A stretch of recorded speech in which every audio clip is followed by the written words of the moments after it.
Pickle, hit the air raid sign. It's time for Monday Morning Fallout.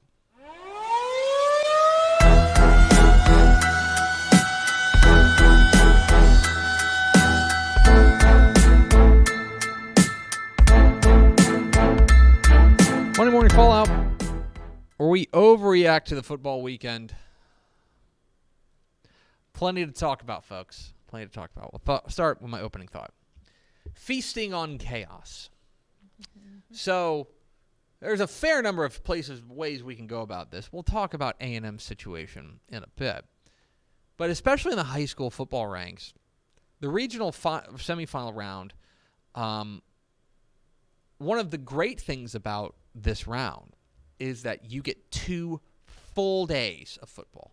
Friday, all day. Literally all day. 10 a.m. to, I think there's a 7:30 kick.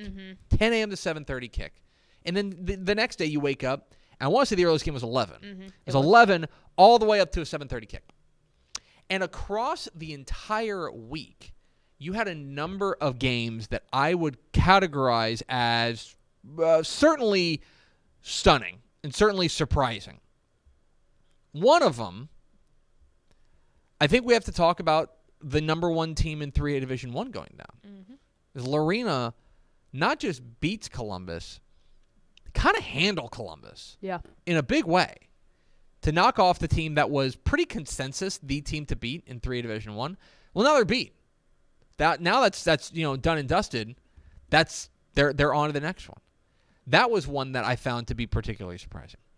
Down in the Rio Grande Valley, you had a huge upset with Brownsville Veterans Memorial knocking off PSJA North in an all-valley regional semifinal. I think that really speaks to the depth of the Rio Grande Valley this year. Now, I think Brownsville Veterans Memorial, that's certainly an upset. PSJA North looked like they had just been romping past people. But I do think that overall, when you take a look at it, that is a testament to the depth that you saw across the state of Texas. I thought that was particularly surprising. You had other games across the state that I think could be, I don't know if you want to categorize them as upsets, but because I don't know, you get this far, and I don't know if there's any teams that are left to be called quote-unquote Cinderellas, right? But you've certainly had some games across the state that shook up, that were bracket busters, right? A week after we talked all about how Lavernia knocked off Bernie and we were just stunned with the dominance that they had, well, San Antonio Davenport just goes, yeah, okay, bet, and knocked off Lavernia. That, I think, categorized as a surprise. Belleville and Silsbee. I think that is one. I picked Belleville. I've been on the Belleville train for a minute, but as far as margins are concerned, 61-7? As far as margins are concerned, I don't think there's any doubt that that's a surprise. I think it was a surprise that they went up 30-0 at the end of the first. How about Lancaster over Longview? Fourth place Lancaster through to the regional final, knocking off their district rival in Longview and doing so on a walk-off field goal. That game certainly, I think, would be considered a surprise. Also surprise, San Antonio Piper. Comal ISD, we'll talk about them in a moment, knocks off Alamo Heights in the final game of the weekend. That game, I think, is surprising. And again, when you talk about just margins, how about Stephenville 7, Salina 3? Right? That's a wild, wild score. Jasper over Cuero, I think, would categorize in that chaos area. So when you take a look across, by the way, you also had some near misses. Munster was throwing into the end zone for the win against Albany. Across the state, overall, you had some real bracket busters. And it made it worthwhile to sit down and just enjoy the entire slate of games, all 88 of them across the state. It was a fun week of football. Time for Game of the Week. Jacksboro 49, Holiday 48 in overtime. This game was a wild one. As they go back and forth in the fourth quarter, Jacksboro scores and goes for two to tie it to force overtime. Holiday gets the ball, scores. Jacksboro on fourth and I want to say goal from the 11. It was not a short one. It was not a short one. I don't know the exact yardage, but it was not short. Lando Belcher fires a touchdown pass to, I think it's Caden Swan in the back of the end zone to pull them within 1. They decide to go for 2, and it's Belcher to Swan again for the win in a absolute just masterpiece of a high school football game. Mm-hmm. I think Corey Hogue was there. Jacksboro 49, Holiday 48. It's one of the games of the year. Just a spectacular performance. Am I overreacting? Is Texas A&M going to be looking for a new athletic director too? We're going to talk about this coming up here at the back half of the show. Texas A&M does have a new head coach in Mike Elko. Saturday night, you might have gone to bed thinking that they had a new head coach that wasn't Mike Elko and Mark Stoops. And then there was functionally like a revolt. Yep. And then they pulled him. That's what happened, by the way. They might try to spin it, and they'll do a press conference to say that Mike Elko is always their first choice and that these media reports were wrong. That's not true. And Ross Bjork, the athletic director, really comes out of this not looking great. No. And all's well that ends well. And they got a guy we'll talk about, Mike Elko, in the back half of the show, but I don't know if there's a ton of confidence brimming around Ross Bjork in College Station right now. No, and I think especially because, and maybe I'm just wrong, and maybe I was one of the only people shocked by this, but the initial Mark Stoops hire was one that I still felt like it was kind of out of left field a little bit. You know, like it was just kind of one of those that it's like, man, you're going to get turned down by him? We're going to talk about that in a little bit, because there's a lot of stuff going on behind the scenes. I don't know if Mark Stoops turned them down. Certainly they're positioning it that way, or he's positioning it that way, but we'll talk about what really happened down there in College Station. But for Ross Bjork, it has not been a great 48 hours. It's time for the Dudes Rock Dude of the Week. This week's Dudes Rock Dude of the Week is Lorena running back Braylon Henry, who in their game against Columbus, number 1 unbeaten Columbus, runs for 204 yards and 5 touchdowns on the ground to pace the Leopards past the number 1 Columbus Cardinals. And now, by the way, Lorena gets a date with a team they've already beaten in Franklin, the 2-time defending champs. Watch this space. It'll be a lot of fun. Time for the play of the week. Tepper's play of the week. Let's talk about Anna and Frisco Panther Creek. This one was insane. This game was live on Dave Campbell's Texan Live. I had to find the Bally cut of this, which is fine because they cut it together with a bunch of different replays. But Anna is down with 10 seconds left functionally. Or no, about 33 seconds left, because it was Miller who scored with 10 seconds left to beat Victoria East, which that was a wild game too. But Anna is driving, needing a touchdown, or I think they needed a field goal to tie the game. Yes, they needed a field goal to tie it. And that is when Ziondre Williams dropped back and just looked for Jacob Emmers, who is not open. But that didn't stop him. Williams on 3rd and 6. Fires down the left side. Hanging in the air. It is tipped and caught. Oh, I can't believe it. Jacob Emmers on the tip drill hauls in the touchdown pass. What a play. Wow. Anna pulls a rabbit out of their hat with a come-from-behind win over Frisco Emerson to move on to the regional final. Thanks in large part to Jacob Emmers and his ridiculous just insane catch. We lost our mind when we saw that. Quick break for a hot take. Texas is probably going to get screwed for the college football playoff. Yeah, with who Washington won. Everyone won. Which That's hurt. the problem. So here's the issue, okay? And Florida State. Here's the issue with Texas and what they're dealing with, okay? They have got the Big 12 championship game coming up this week. They're 11-1, and they are, in my opinion, big favorites to beat Oklahoma State. Yes. Who tried very hard to spit the bit. Oh my God. Tried very hard. They went in a double overtime. They went in a double overtime against BYU. Yes. They are right now sitting 7th in the college football playoff.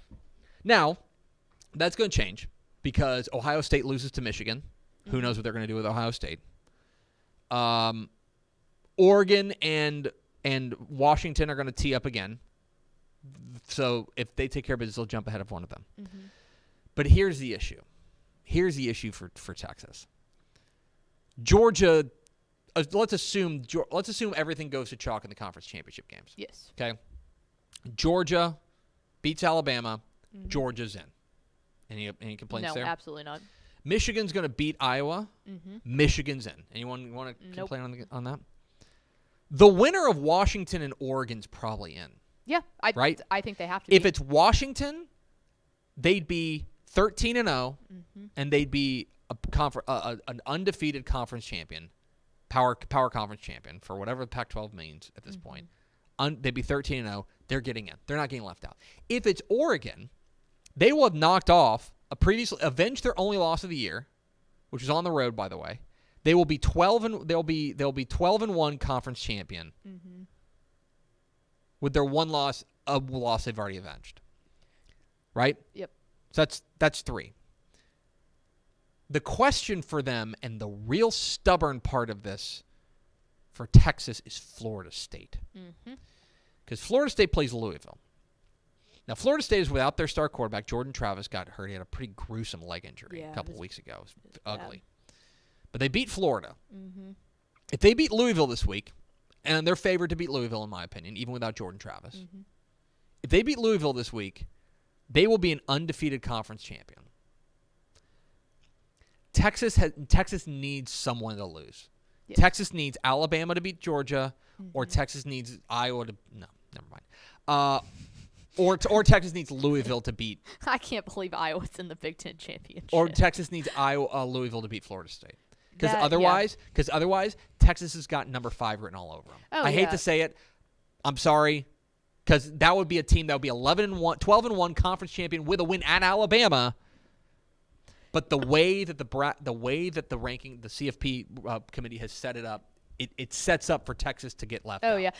I think the big one, I think that they'll still kind of mull back and forth if Louisville was to beat Florida State. But I think Because then, by the way, Louisville would have an argument. Yeah, exactly. Well, and that's the thing is then you would be ending up with a lot of ducks in the pond that have the argument, but it would be hard for the committee to talk their way around. If Alabama beats Georgia, it'll be a lot harder for the committee to talk them way around when Texas has that win over Alabama. Right. Like that's the best case scenario for them yes. is Alabama beating Georgia. That's exactly right. Best case 100%. scenario is Alabama beats Georgia. Yes. Second best case scenario, Louisville beats Florida State. Yep. And that still makes me nervous. You got to have at least one of those happen to have a chance, in my opinion. So, just prepare yourself. Just letting you know. It's time for the Hunt of the Week. Huntsville 14, Richmond Randall 13. This is, like, you would look at this and be like, what's the big deal? Folks, Richmond Randall had already beaten Huntsville. Richmond Randall had already beaten Huntsville 3 weeks ago. Richmond Randall had already beaten Huntsville 3 weeks ago by 29 points. Yep. By 4 touchdowns. And Huntsville comes up with a virtuoso defensive performance and comes away with a 14-13 upset win. Just stunning. Stunning stuff. And certainly worthy of being the Hunt of the Week. Time for the wild stat of the week. I tweeted this out, but it's worth mentioning. So there was a 6-man football, a 1A Division 1, 1A Division 2 rather, regional final between Balmorhea and Klondike. Okay? Klondike gets the win. I think it was 100-66 was the final, something like that. 67, I think. 67. 167. I believe. Klondike gets a win there through the state semifinal. I want to talk about the 2 coaches. The head coach at Balmorhea is our good buddy Vance Jones. Vance Jones, the 6-man legend, 6-man icon, arguably a real argument to being the greatest 6-man football coach of all time. Yes. Vance Jones is 77 years old. Been around. He's forgotten more football than we'll ever know. He's an OG. The guy he coached against on Friday, was Dalton DeGraffenreid. Dalton DeGraffenreid, the head coach at Klondike, Has been there for 5 years. 5 years. He is 29, Yes. which would mean For 4 that years, when they maybe? towed up on Friday in Rankin, when they shook hands at midfield, there was a 48-year gap in age That's crazy. between Dalton DeGraffenreid and Vance Jones. Vance Jones probably looked at Same Dalton job. DeGraffenreid and was like, "Are you a player?" Yeah, what are you? And here's the funny thing. I would need to go back and look at this. There is a decent chance That he coached that against Vance him. Jones coached against Dalton DeGraffenreid, the player, Who played at Klondike. who was the star at Klondike. Yeah. I remember covering Dalton DeGraffenreid because I'm old. Anyway, there's your wild stat of the week. Time for the Matt Step. He got that dog in him. Player of the week. And now, the Matt Step. He got that dog in him. Player of the week. Hey y'all, Matt Stepp with Dave Campbell's Texas Football, here to bring you, live from my truck, the winner of the regional semifinal, Matt Stepp, He Got That Dog in Him Award. And the winner of this week's Matt Stepp, He Got That Dog in Him Award is none other than DeSoto junior defensive end, Keelan Abrams. In DeSoto's 65-31 win over Willis on Friday night, Keelan had 3 sacks, multiple tackles for losses, and was generally just a terror for the Willis offensive line to handle. Keelan Abrams, you, sir, have got that dog in you. Congrats. This has been the Matt Stepp He Got That Dog in Him Player of the Week. Congratulations, Keelan Abrams, DeSoto, the winner of one of the most prestigious awards in Texas high school football. Correct. You have my attention. Comal ISD. Mm-hmm. Actually, Pickle. I went to a Coppell ISD school. Do you know how many teams Coppell ISD has in the regional finals? None.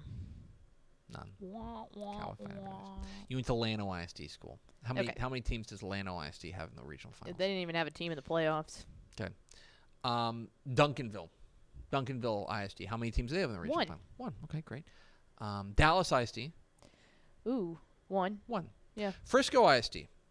1. Panther Creek. Panther Creek's last, or Emerson. Emerson's last one Emerson. left. Yeah, Emerson's last one left. Right.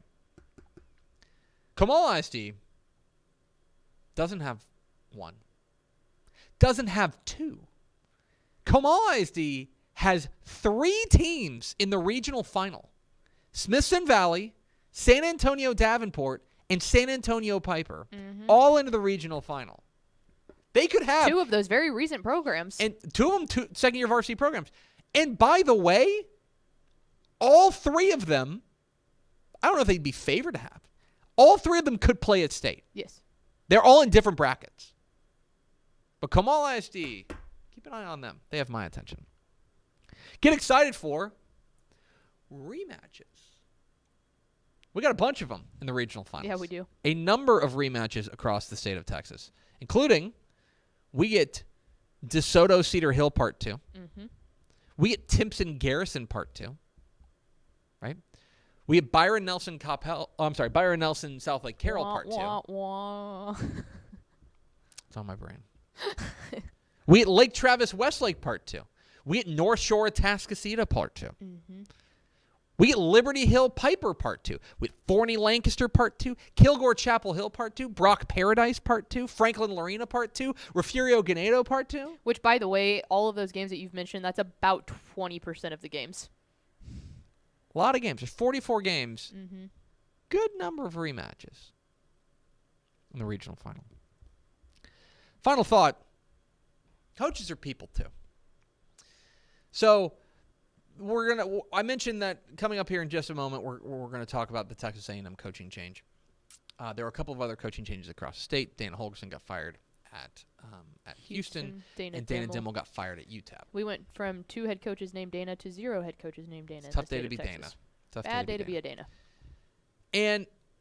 And like I understand that like we're all passionate about our football teams. Mm-hmm. But I think that it's just it's important to remember that these guys are like this is their job, and like it's a guy getting like losing his job. I mention this because, and I hope Mike Craven doesn't mind me saying this, but Dana Dimmel reached out to Mike Craven this past week. this weekend after it happened, and just said, "Hey, I just want to thank you for the coverage, even when I think he said something, even when you had to rip my ass a little bit." And it's tough sometimes. I think that it's important to remember that these guys have families. These guys, this is their livelihood. This is what they do for a living. And if I got fired from my job, I'm sure there would be some people who would dance on my grave, certainly. But all I'm saying is let's take a moment to remember that even when we think that our favorite football team should change coaches, that would require somebody losing their job. Well, and I think we can be very candid and honest, too, about some things. Like you look at Dana Dimmel, who that's a program that is hard to coach at. It's hard to recruit at.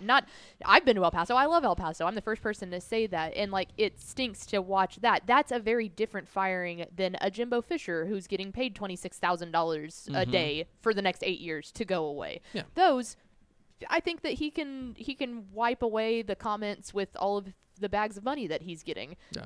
Dana Dimmel, it stinks when someone gets fired from a program that they poured a That lot they're of heart obviously and soul very clearly into. passionate. Yeah, exactly. Sure. Anyway, it's my final thought. That's Monday Morning Fallout. Hey, thanks for watching this clip here on YouTube. If you like this kind of stuff and you want more of it, make sure you subscribe to our YouTube channel. And remember, you can watch us live every weekday at noon at TexasFootball.com, Facebook, Twitch, or here on YouTube. And if you want more of the best coverage of football in the state of Texas, check out TexasFootball.com and become a Dave Campbell's Texas Football Insider at TexasFootball.com/subscribe.